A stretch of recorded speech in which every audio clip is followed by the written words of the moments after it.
Welcome to the All Central Podcast. I'm Pastor Larry Kirk. I'm joined today with a special guest here, Pastor Jared Michaels, and he's back. The Brit is back in Baltimore. Pastor Jonathan Prothero is in the house. Yes. Man, we are so excited to have Pastor Jared with us today of CityBeat Dream Center. And, those outside the wire, we'll get into that a little bit. But I do want to ask Pastor Jonathan something real quick. I'm ready. Was it fun? Did you have a good time visiting your family? Visiting my family. It's, for those of you who don't know, first time home in 3 years. Yeah. Wow. Yeah, I know. So, although I'd seen my mum and dad once or twice in that period, everyone else, my 5 sisters, all my friends, aunties, uncles, it goes on and on. So 2 weeks at home, and I had a fun visit to the American Embassy, which is nice. Which is a terrifying experience. Really? What was terrifying about it? It's a big, brand new, state of the art, big. Did I say it was big? It's big building. Okay. And everything about it is it just smacks of money and power. Good old America. The good old USA. Good old US of A. I mean, there's people with like guns everywhere around the building. Yeah. Every door, for some reason, is 20 foot tall. Well, we have them in every house here. You know that by now, right? Yeah. Right. Yeah. And they're all so stern looking. You're having your interview. Yeah. And anyway, but thankfully they let me have my visa and back in the country. But no, I had a brilliant time. Good. So good to be away, tiring and refreshing at the same time. So good to be back there. Yeah, it's great to have you back, man. And Pastor Jared, man, in the house. You are a friend of this house, Central. Yes. And we love what you and Ashley do in Baltimore, changing the heartbeat of the city, right? That's it. And listen, I think, people are going to be listening to this that aren't a part of Central and know who you are, but maybe share a little bit your background. Listen, this I think is the first one. Listen, you know what? There's three pastors' kids right here. Oh, wow. Yeah. This is trouble. I can tell you that right now. This is trouble. This is a lot of trouble. It just hit me. I'm sorry. A new one. I got an epiphany. The light bulb went off. And PKs. Yeah, PK's in the house. But share a little bit about your background, where you're from, and all those wonderful things. Yeah, so I'm a pastor's kid. So I was born in Michigan. I was born in Lansing, Michigan. What? I was born in Lansing, Michigan. Hold on. My wife is from East Lansing. So born and raised. That is crazy. Yeah. So I was born in Lansing, Michigan. I didn't know that. But I do need to clarify this. I am not a Michigan State fan. I'm a Michigan Wolverine fan. You know what? I know that makes a lot of people angry. Let's kill this podcast. It's over. Because if my wife hears that, I know. She listens to this podcast. I'm surprised she listens to it, because she has to listen to me every day anyway. but she's literally about to get really angry. She's gonna get mad, dude. Yeah, she's gonna get mad. So I can't say go blue, huh? No. This is how English I am. I actually don't know what sport you're talking about. I'm assuming it is a sport. It is a sport. See, there you go. It's a sport. Yeah, it's all the above. It's basketball, football. It's all. Okay. Yeah, all right. Gotcha. Yeah. It's college. Yeah. College. The Wolves, did you say? Wolverines. Wolverines. Not just wolves. Not wolves. Wolverines. Yeah. They're actually meaner than wolves. Okay. Yeah. They're pretty vicious. Yeah. Yeah, they're actually vicious. Yeah. Just like Jared. Yeah. That's crazy. I did not know that. Yeah. About your wife. So I'm sorry as she's listening. Oh boy. So go for it. Yeah. Born in Lansing, and I actually grew up. My sister took violin lessons at East Lansing at the MSU Stadium area there, and so we'd walk around and watch all the sports while she took lessons in violin. So that was always cool, and so enjoyed that. And then when I was 5 years old, my dad got a phone call to come and pastor in Baltimore, and and we were pastoring, in East Lansing, which is not so much Baltimore City. No, not at all. Pretty flat and rural, and my dad's prayed about it, and him and my mom felt it was the right decision. God was calling them there, and so we moved when I was 5 to Baltimore, and so that's been Well, a long time ago. Yeah, a lot of years ago. Yeah, and so grew up pretty much in Baltimore, even though I was born in Michigan, grew up in Baltimore, and then How do you say water? water. Okay, you do say water. I do Okay, say water. okay. Yeah. Okay, I wasn't sure. I know. You all say it wrong. Water. Water. It's water. Water. Would you like some water? There you go. Some water. Water. Gotta give me some water out here, and people. if he's a real Baltimorean, which it would have said Wooder. Water. Yeah, Wooder. water. Yeah, like Wooder. Yeah. Wooder. I did pretty well. Wooder. Wooder. Wooder. That's pretty good. The worst is the washing machine. Some people say washing. They say like really washing. Washing. Washing Yeah. machine. You're doing what? Yeah, you rinse your clothes out in the zinc Yeah. with a Z. Yeah, that's, In the that's zinc. Baltimore. You have to have a language clash before you move here. Yeah. And I didn't have that, so I had to learn pretty quick. Oh man, but yeah, so was born in a pastor's home, and then was in Baltimore City for my dad pastored a church there for 7 years, and our first Sunday there, we had a lady shot on the front stoop of our church, and it was kind of like welcome to the neighborhood, and Like shot. like literally shot and killed in front of the church. And so my dad ended church, and people were trying to get out, and the police wouldn't let no one out. So my dad said, I guess we're going to revival now. So everyone back in the chairs, and we're going for another 2 hours. So, Man, so they weren't suspects. no, they weren't. They just wouldn't let us out because they're like, a murder would happen, so you guys can't leave the building until we. Wow. That's, Man. that's an intense introduction That's- to your new city. That Yeah. was very intense. Yeah. Wow. How old were you at that time? Man, I would have been right around 5. Yeah, Okay. 5 Yeah, or 6. 5 years old. Yeah. Wow. And yeah, it was very interesting. And so that was my dad's greatest fear for me and my sister is, being in Baltimore City is Yeah. seeing everything we saw, that we would not grow up with a great fear or, all that stuff that can come from seeing a lot of that different trauma, right? Seeing shootings. And I mean, Dude, you could get PTSD from that as a kid, as a child, like Yeah. seeing that. Those you really things. can. Yeah. And I mean, it's crazy thinking about those 7 years. And so it's crazy how now we have a ministry that's in the same area where my dad pastored. And so Incredible, man. how God works is amazing, right? Of just Incredible. how he does his thing. And so it's an honor to be there. And so, I was grateful for that. Grateful how the Lord used that, not to my disadvantage, but really to my advantage, right? It's like, And then you went and married a girl. yeah, Here we go, folks. You Dun, went and dun. married a girl from Maine. from Maine. Not just from Maine, from northern Maine, like the tip of Maine before Canada. There's nobody there. There's no, like, how many people was she? 5 people growing up or something? Five people So she in her lives in a class? town of 900 some people, but literally you could fit like 2 or 3 Baltimores in her town because it's 900 people. And you brought her to Baltimore. Well, she wanted to go on a mission trip, so I said, "Marry me, and you can go on a mission trip for the rest of your About life." PTSD. Every day. Oh my gosh, I can't believe that's so far removed from my world. I think the most dangerous thing that happened in my childhood was, I don't know, I threw some chewing gum in a girl's hair once. It's quite different. She attacked you. Yeah. Terrifying gosh. experience. Oh my So you're married to Ashley. How long have you guys been married for? We got married May 5th of 2018 was our wedding, and so we just celebrated our 4th year. Wow. You guys are newlyweds, man. We are, yeah, we still are, in that honeymoon stage, right? Well, yeah, I'd like to say babies, but yeah, I mean, I'm 8 months in, so it's kind of the kettle calling the pot black, isn't it? Can't even. Is it marriage yet in 8 months? Marriage. I mean, is it? Does it even consist? Does it even consider that? It's not even a year yet. Well, what is Yeah. it? After a year, paper was the Yeah. it's every paper. year you go. Yeah. We're not Something. even there yet. Yeah. So I guess we're just paper mache or something. I think we're on boron. I think we're on 33 years or something. I don't know what it is. Oh my No, I'm goodness. just kidding. No, 33 years. But the boron thing I was kidding about. Oh, right. Yeah. I have no idea what stage that is, but Oh my goodness. so yeah, you guys are newlyweds. So We are, yeah.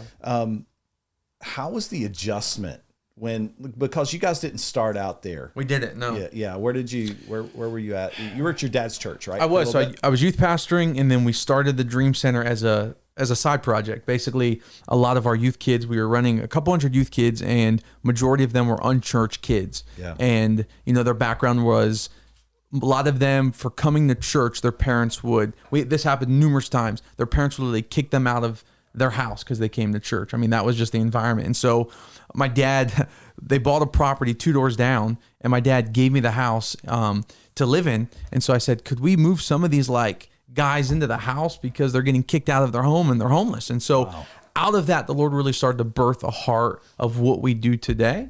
But it kind of started in those seasons of just the young youth kids that were right in front of me. And so started there, and then started the Dream Center in 2015, but still was youth pastoring at the time. Okay. And so was dueling both, trying to do both. Yeah. Wow, that was tough, right? It was difficult. It was. We had a great team to help start and launch the Dream Center, which was a big blessing. And you weren't married at the time either yet. I was not. Right, not yet. Nope. I was still single. Yeah. Single and not sure how to mingle because I had so much going on, you know. So I was like, here's a good question for everybody. Were you an awkward kind of dater guy? How did you guys meet, first of all? How'd you guys meet? How'd you actually meet? You want the real story or my story? We'll go with mine. Should we bring her in here to tell us the story? Or? I don't know, because she tells it better than I would. But anyway, so she went through a Bible college in Maine, and she led worship there. They have Bible colleges in Maine? They do. They do. It's they're for all 900 people that live there. They're massive universities, you know. She went to a Bible college there, Faith Bible College International, or at the time it was called Faith Bible Theology something. It had a pretty deep name. Was it one of them Pentecostal type style? Yeah. All the way, all in. Way. You know what I'm saying? Did she have a bun in her hair like when you met her? Or a bun, a long dress? No. Was it not? White hanky. Yeah. Not that that's bad. Those who are listening with buns in their hair. Not that that's bad. We also love people with buns. Yeah. We got to be PC right here. But they changed a lot. Her last year of school, they went radical the other way now. So it's a lot. It's a way different Bible college now. No more buns, no more long dresses. You know, it's a whole different school. Fantastic. But so she was leading worship. I was taking youth kids up there because there was many kids that were coming to youth group that felt they had a call to college but had no financial backing. So the school was very cheap, and so I said, hey, let's go up and check it out. So I would take kids from Baltimore all the way to northern Maine to this college, which was they're talking about a 12-hour drive. And she was leading worship that night, Friday night. Oh, yeah. That's why you're driving 12 hours up to Maine. Here it is. And here's the truth. The truth's coming out. She was leading worship, and I was like, man, just, wow, beautiful voice, beautiful woman. I'm sure that's what your thought was. Beautiful voice. Wow. The presence of God shines. It's the Shekinah glory. It was glory, all right. The Holy Spirit speaketh to me. Yeah. So I feel it. So she was done, and like any guy does, you have that moment where you just, got to introduce yourself. So she came down, and it's a Bible college, so I'm like, Lord, Had you dated anybody prior to this or anything? I had tried a few times, but it just wasn't good. It's hard. They're like, what do you do for a living? Well, I'm a pastor, and I live in a house with a bunch of guys that, I'm trying to help. And, so if we got married, would that doesn't go well, does it? Because they asked, marriage questions like, so if we got married, what would that look like? I have no idea. I guess they would move in with us too. Well, no wonder you were single, man. I was very single, yeah. But on to Ashley. So she walked down off a stage, and I said, Lord, I just need help. So I said, hi, my name's Jared. And, while you were leading worship, I was flipping through my Bible, and I realized. I'm sorry. This is just. I was flicking through my Bible. I was just in prayer with the Lord. It's a Bible college, all right? You got to go strong. And so he literally polished his halo, but as he was having a chat with her. But you're gonna like the rest, all right? So this is like the Christian version. I just want to let everybody know on the podcast. This is the PK version right here. You know what I'm saying? PK version. And I told her, I said, I got stuck in the book of Numbers and realized my Bible was incomplete because your number was not in there. I said, you did not. Could I get your digits? No way. No, you did not say that. I had that ready to go, but then the minute she said hi, you know how it all just goes out, and so it's gone. We sat together for dinner, and they had like a dinner afterwards and stuff, and so we talked. Is this your dating voice? That was my dating voice. Yeah. Okay. He got real low. And then it was from there. I'd like to take you out for dinner. I want to go for dinner there. Trying to get my northern Maine, style. Hey, a boots. Hey. And so we started talking, and then she came down, and she stayed. That's awesome. I thought she would come down and get scared, and leave, but Yeah. no, she stayed, and Yeah. now she's on a full time. She tells me she always wanted to be on the mission field, and I'm like, you are 24/7 on the mission field. The Lord Listen, has you called can tell you're a street preacher. You know why? Why? You just keep beating this dust to death. You just, I mean, he is taking that Bible up, slapping it on again. It's picking up in the microphones. It's like he's ready to go. He's He ready. is so ready. But so I remember the first time I met you and Ashley, and I remember distinctly thinking, flip, what an incredible couple. Yeah. Like, and to your credit, your wife as well. Like, there's not, when I was dating, there's not many people that would have been like, yes. Yeah. You know what? Yeah. It takes something really special inside Yes, of somebody it does, to yeah. commit. I mean, obviously, the love between you two is one thing, but that's not always enough, right? Yeah. We get too romantic, I think, nowadays about, love will get us through. I'm like, I don't know about that. I don't know about that. Yeah. But just to watch like how Ashley is so committed and has fallen as much in love with the calling that you felt like you had, and now it's you two with that calling falling in love with it together and just powering through. So anyway, I've always just wanted to say that. What a cool couple. Thank you. But while we're on you and Ashley, what can you maybe explain a little bit about what it is that you guys actually do? So I know us as a church, we get to hear little bits and we get snippets, and obviously us as a staff, we've been down and served with you guys and seen some stuff. But maybe can you just give us a bit of a rundown of, what does it look like? What is CityBeat and what do you guys do day in, day out? Yeah, so we are founded on 3 principles. It's loving, restoring, and empowering. And so that's kind of our bread and butter of really what we believe God's put us in the southwest of Baltimore City. And so what we do is weekly, our church is open. It's more like a ministry center where we serve those who are homeless, addicts, or just people in the neighborhood. So we have feeding programs that run every week. We feed anywhere from 1,000 to 2,000 people every single week. And then out of that, we invite churches to come down and partner with us. And so they can come down and volunteer and be a part of that. And so we run ministries such as Adopt a Block, where once a month we have churches that come down and help us clean up the neighborhood. And that's a big way into the neighborhood, because a lot of people, you think about the church, think about Christians, a lot of people, especially in an area like ours, they're looking for drugs, it's violent, it's all these things. And so the church isn't the most popular place down there.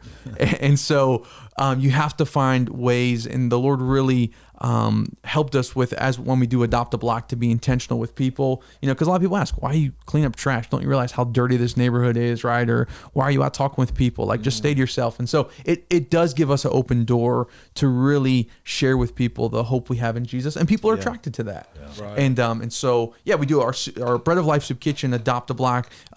So our area is called the Dump of Baltimore. So after a pimp is done prostituting girls, they literally would bring them down in the middle of the night, drop them off in our area, and say, good luck.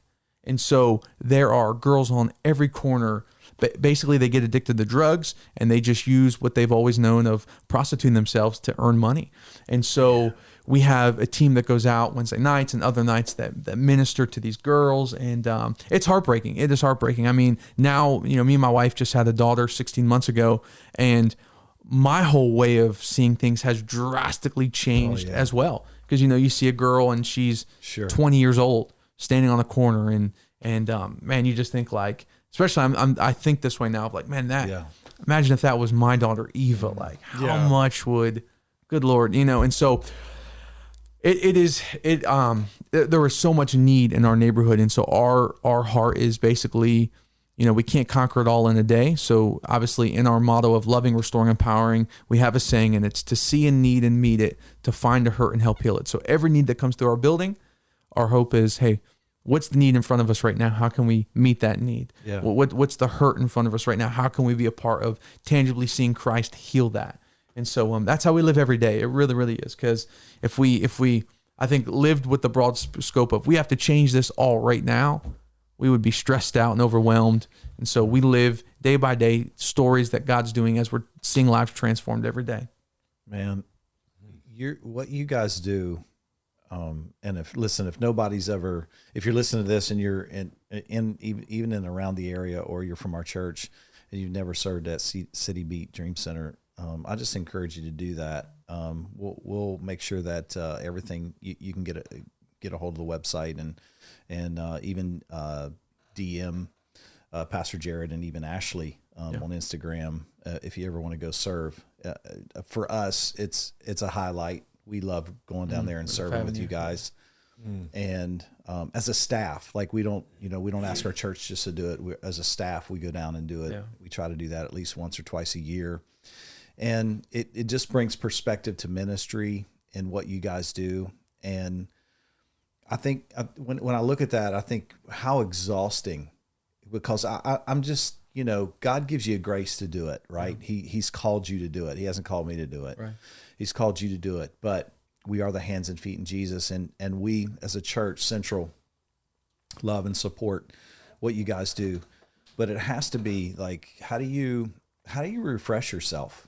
Like it's a lot, man. Yeah, it is. It's a lot on you. It's a lot on your wife. Now you have a child. Yeah. That's really heavy. That's some heavy stuff. I mean, people don't understand. I mean, you're in your church services, our church services are way different than you. Like you're dealing with people like falling out, and not in the Holy Ghost either, like falling out because they're high, in the seats, or they're getting high in a bathroom or something like that.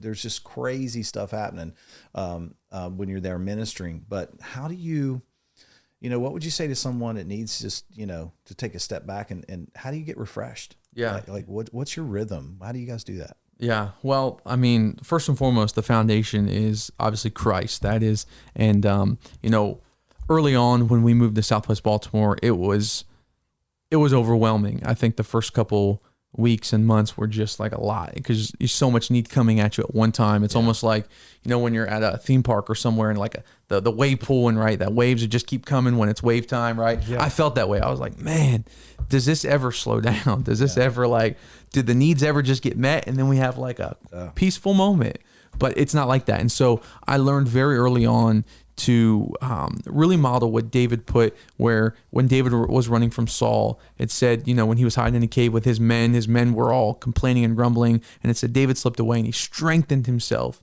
in the Lord. And I always wondered, what does that mean? Strengthening yourself in the Lord. How did he do that? Did he put on, what did that mean? And I really learned through the life of David. David just had a life of worship, loving God. You know what I mean? Just really love. Yeah. And so I've really tried to make that my morning assignment. So in the mornings, obviously rhythms change. When me and my wife were married, she likes to sleep in. So I'm a morning person, so I could get up a little early and just have my time with the Lord and just worship and really find that strength there. And then we had a little one, and she would beat me up sometimes. And so it's like the rhythms are always changing. And so I had to learn to balance that now and get up even a little bit earlier. But really my foundation is obviously, like David, strengthening every morning in his word and reminding myself, Lord, I can't give people what I first don't receive from you, if that makes sense. And so I have to receive first. Yeah. And so my wife has a saying, and we started really carrying this, is we aren't responsible for people.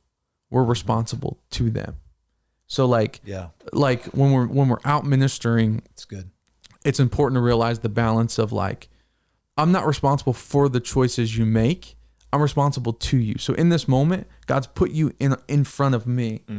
And there's a grace that God's given. Because before I would carry the responsibility for people. I really would. Yeah. I would come home. My wife would know I'm stressed out. My phone's buzzing. Yeah. We got people in detoxes. I'm a nervous wreck. Are they going to stay? How are we going to, you know what I mean? We need to have the next phase.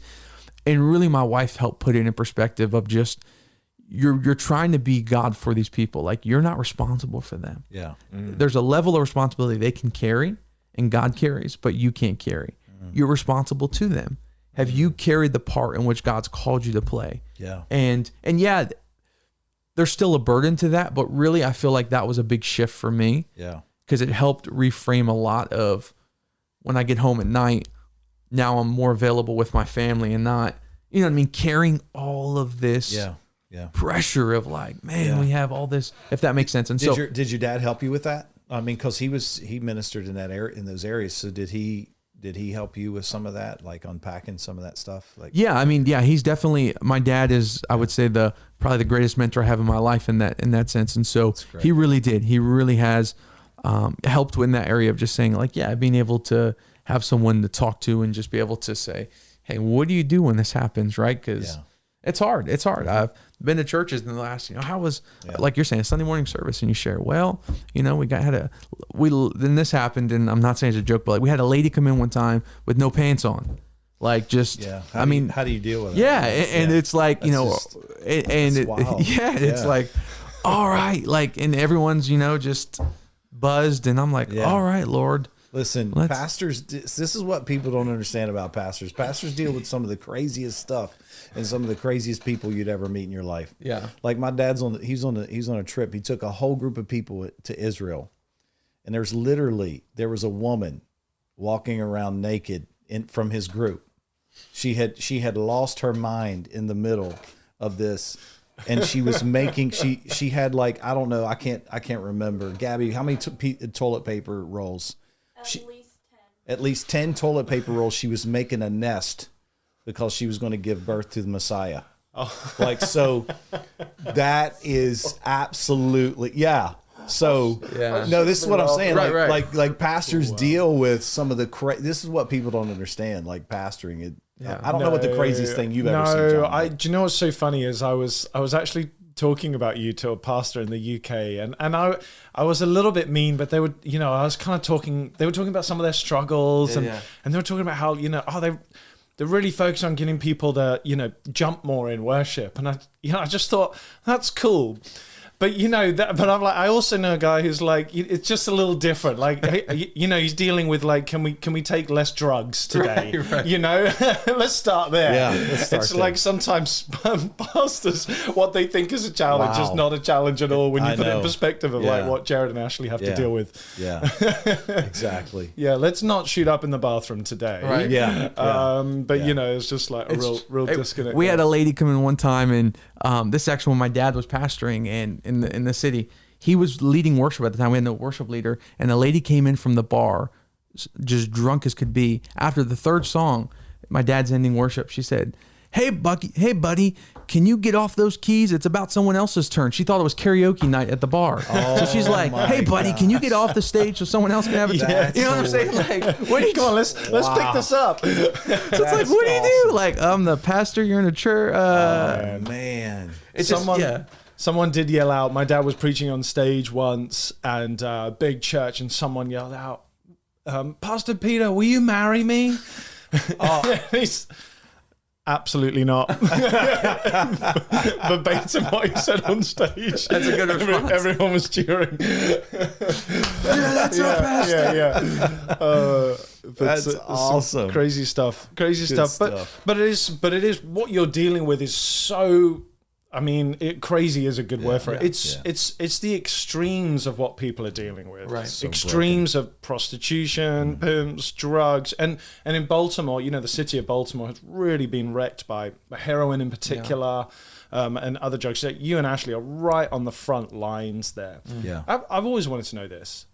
Have you ever just wanted to give up? Have you ever just thought, you know what, it isn't making a difference? Have you ever had those like just such low moments where you thought, no, I could take my wife, I could take my kid, I could go just have a job, we could both be earning money, and I don't have to deal with this. Like, you know what I mean? Yeah. Like, it's your life, it's your responsibility. Have you ever had those moments, those thoughts? The puffy me says absolutely not, but the real me says a lot. Yeah. Me and my wife had numerous conversations a while ago of just what would it look like if we just got more of a normal job? And you know what I'm saying? We've talked through it, and I said, what would that look like, and how could we do it? I'd hire her. I'm hiring Ashley.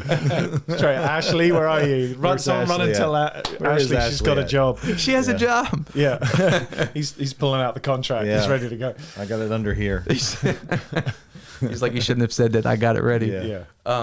No, but yeah, we have talked numerous times, and she has been a solid voice of just being a reminder of why the Lord's put us where we are, and because it is not too long ago, and this is just transparency, is we were serving on our soup kitchen day, Bread of Life, and a guy came up while we were serving, and he said, hey, there's a dead body behind the church. And I'm like, okay, dead body, like, all right. And people have said stuff like that before. I'm thinking not much of it. So our outreach pastor went out, checked, nothing. And so he came back and he's like, nothing's there. So I'm like, all right. So after the kitchen was done, he went back for a second look, just like, did I miss something?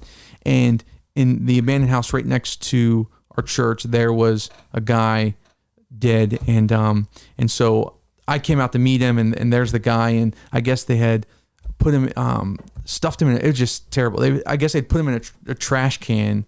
And at some point the trash can tipped over. Man. And so it's stuff like that sometimes where it really gets to you, right? It's just like kind of like you were saying, Jonathan, like, does it ever get to you? I think in moments like that, you think of, wow, are we really making the difference that we portray we are? Because here is, and this guy, we knew the guy who had passed away. He came to our soup kitchen, and we had seen him previously not too long before then. And so, yeah, and those are the moments where you go home and you're like, babe, is there anything else we could do that could, because again, you carry all that, you carry all that weight, right? Of It's because you care, though. Yeah. That's the thing. Yeah. It's because you care so much. You want to see the city restored. You want to change hearts. Those are all things. I think every pastor deals with that on some level, at some point in time. Do I want to continue to do this? Do I want to pastor somewhere else, or do I, it's just, there's so much of that you carry, but the thing is, it's just because you care. And when you care as much as you do, it's kind of like when Jesus looked on the harvest field, he saw all these people and the field was white into harvest. And it just, he looked at it, it just breaks his heart. Yeah. It broke his heart, and it breaks his heart because he cared. Yeah. And so Christ is living in us, and we care so much, and it breaks your heart. Like when you are experiencing things like that, and you feel like you're not making a difference, because I think we've all felt that. At one time or another. Yeah. It's always such a difficult thing when you're questioning, your effort and your work, and obviously you're dealing with such extremes. Because I've always found, obviously on a different level scale, but as a pastor, it's hard to work on somebody harder than they want to work on themselves. And it's hard to keep picking yourself up to want to do that time and time again. Like when somebody doesn't want to change, that's usually where I'm like, well, I've got better things to do. Right. I'll go somewhere else. But you're actually going, no, like they may not want to change, but it's because they don't know any better right now. We're going to show them the better. We're going to show them the love. We're going to show them what life can look like with Christ. And it's unbelievable. What would you say, what in your life, what do you feel like is the trait, because not everybody can do what you and Ashley do, or do you disagree with that statement? Do you feel like, no, everybody can do what we can do, but this is what you need to cultivate, this is what you need to develop inside of yourself, and what is that thing? I mean, I know everyone has a calling on their life, and I think that's the most important part, is not everyone's called to do what we're doing, because they're called to be the best in whatever that is, right? Maybe in church or in business, whatever that looks like. So I think it's important to realize the calling, and that's what keeps me up every day going and doing what God's put in my life, is because I realize, man didn't put this position on me. The Lord's put a burden on my heart, a calling for this. And so because of that, that's really what keeps me going, even when I'm questioning, if that makes sense. And so I think everybody can have a part of what we do in a way, but it may not be their full-time everyday assignment, if that makes sense. You know what I mean? You need to develop your own conviction about your path. Right, exactly. Yeah. And so and it's true. I mean, we've seen God transform people in our church and in our neighborhood that are now successful business guys, and they necessarily aren't called back into our church environment to come on staff, because the Lord's given them an amazing gift for business. And so one guy was a heroin addict, and he was in our building. He would fall asleep during our church services. It's like, man, Lord, he's just wasting space in our church. That seat could be used for someone else. He's just sleeping on the window. And the Lord radically one day got a hold of him. He ended up staying in the church. The Lord gripped his heart. He got recovered clean.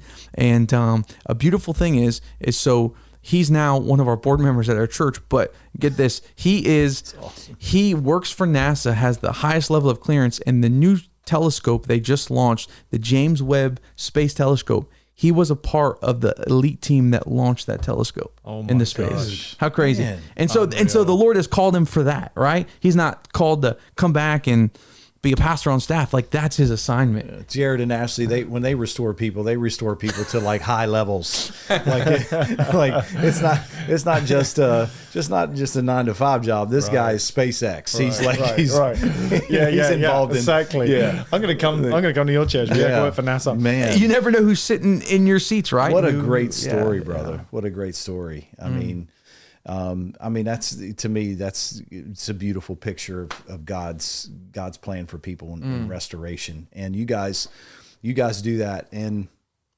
you have so many other stories that make such a great impact, in people's lives. But listen, we're short on time, but what I want to do is, I want you to let people know where they can get a hold of you, and where they can contact you and get a part of CityBeat Dream Center and be a part of this incredible work. Absolutely. So if people go to citybeat.org, and when you go to that website, 2 links will pop up. You can go to the Dream Center, and on the Dream Center page, you can see all the opportunities that you can serve, volunteer. You can even click on a link on the volunteer page to reach out to us, and we can help arrange a time to schedule. Because again, people are probably listening today saying, I'm never serving down there. So we want to make people feel comfortable serving. And so they can reach out. We can let them know great opportunities to serve. And look, God's given us great favor in the neighborhood. And so people have no worries. We've never had anything ever happen to anyone. And so we would love to make it as